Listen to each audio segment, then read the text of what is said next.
Hey, what's up, everybody? This is Charles Sabansi. I want to welcome you guys to another episode of the Dreamerspro Show, where we cover everything from sports, hot topics, classic debates, entertainment, and we give you guys a fresh perspective on things and how we see them. And today we've got a pretty interesting show for you guys.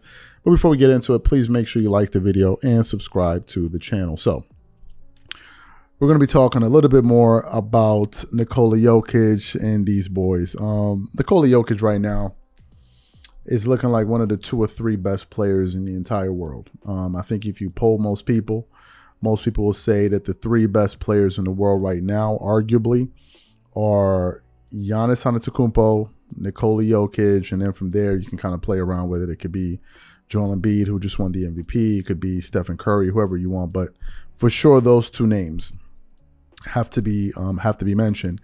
As you guys know, they just went into Miami yesterday and got another convincing win. I don't think surprised anyone. They beat them 108 to 95 in that game. They got a really balanced attack, but if you look at the Denver Nuggets, the brightest spot on that team yesterday was Aaron Gordon. He was extremely aggressive all throughout the game. He was making the right plays, making the right reads. He finished the game with 27 points.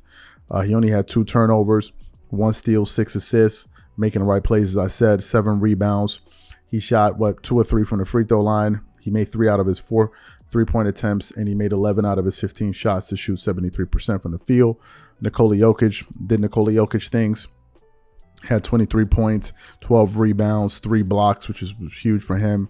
4 assists, 100% from the free throw line, 43% from the 3. He didn't have a very efficient game from the floor. He shot 42%, but nevertheless, his teammates picked up, they picked up the scoring load and was basically able to help the Denver Nuggets go up 3-1. And as I'm watching the Denver Nuggets get closer and closer to the finish line, it made me to begin to think about what some of the people on ESPN were saying about Nikola Jokic. And one of those people specifically was Kendrick Perkins. As you guys know, Kendrick Perkins had a huge blow up on ESPN when JJ Redick was on there, and basically Kendrick Perkins said that he believes that the reason Nikola Jokic could be, is getting so many MVP votes is because maybe there's a racial aspect to it. And him and JJ Redick went back and forth about it. And then, subsequently after that, he had a conversation with Richard Jefferson, former NBA player, and he went there to basically double down on his position. And him and Richard Jefferson were kind of trading barbs or trading shots with one another. So what we want to do is quickly play that exchange between Richard Jefferson and Kendrick Perkins, basically doubling down on his initial take, and then we'll come back and move the show forward. Take a listen to that. Perk, you've been attached to this narrative, though, with Jokic over the last week, stat padding, all that type of stuff. But we all know that you're not afraid to call out a player. You're not afraid to poke the bear. It has worked with your previous Celtics takes. But what is your response to Nikola Jokic, his 100 triple-double, and this notion of stat padding?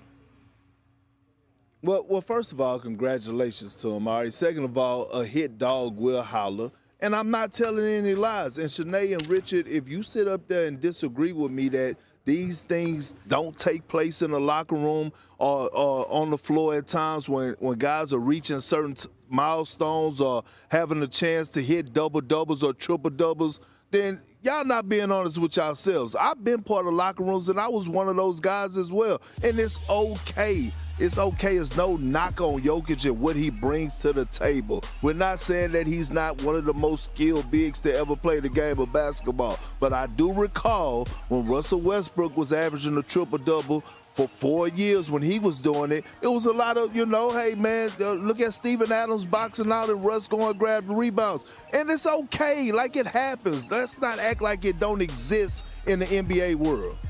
Okay, Richard, what are your thoughts? I think Perk's entitled to his opinion, even if he's wrong. I think will you hush your mouth? All right, listen. The context behind what he's saying is different. Yes, Perk is correct. Everyone stat pads.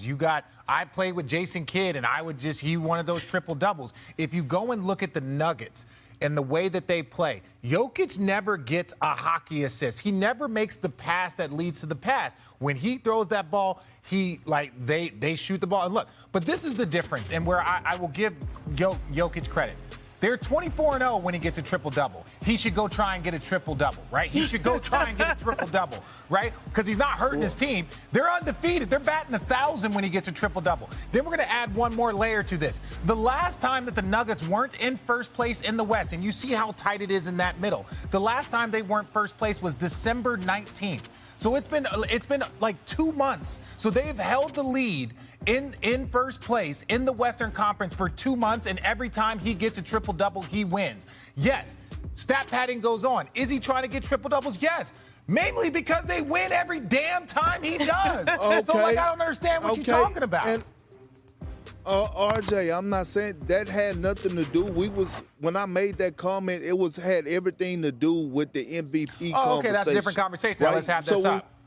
So that's what I'm trying to say. And look, I'm not knocking it again. I'm not saying nothing. It happens in the league, RJ. That's what I'm telling you, like you just said. But here's the thing. When are we going to hold him to the same standard that we do Giannis and everybody else that then won multiple It's MVPs going to start in the after this season? year. So you heard the exchange between the two gentlemen there. Well, since that kind of blow up that they had on TV, Nikola Jokic basically just went quiet. I even came across a video of his teammate Michael Porter Jr., who went on the JJ Redick podcast when JJ Redick asked him about this specific thing, and he wanted to get a sense of what Nikola Jokic felt, and he was like, man, he just seemed totally indifferent to it. It seemed like it was something that wasn't really on his radar. It doesn't seem like this guy was really going out there to just try to win the MVP, right? But now what I've been noticing is that a lot of people are beginning to change their tune, including Kendrick Perkins. Now he's saying, why isn't the NBA covering Nikola Jokic so much? Why aren't they covering the Nuggets? They're doing a disservice to the league. And now all of a sudden, these guys are changing their tune. And to me, I just can't help but see the irony in it, because a few months ago, they were questioning whether or not this guy deserves to win his third MVP. And now it's like, man, why aren't we talking about him more, man? He's incredible. Now they're talking about, is he the most dominant? Is he having the most dominant finals ever from the center position? I mean, so many different things. And to me, I think it's great. I like the fact that Nikola Jokic just put his head down and focused on basketball and kept playing. If you look at his numbers, I was able to kind of find his numbers here. These finals, he's averaging, but I believe it was in the first 3 games, 33 points per game on 14 rebounds, 9.3 assists on 61% shooting from the 2.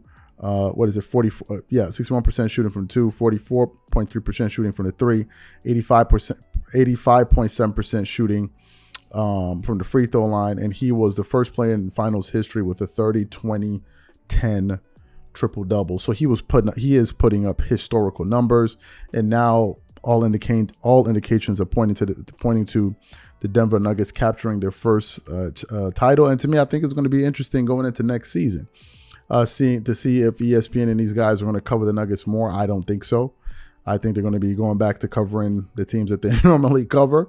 I don't think anything is going to change, but it's just been pretty fun to see the switch up, because essentially that's what it's been. One big switch up. Now all of a sudden, everyone wants to pay respect to Nikola Jokic. So I thought that was pretty interesting. So what I want to know from you guys is simply this.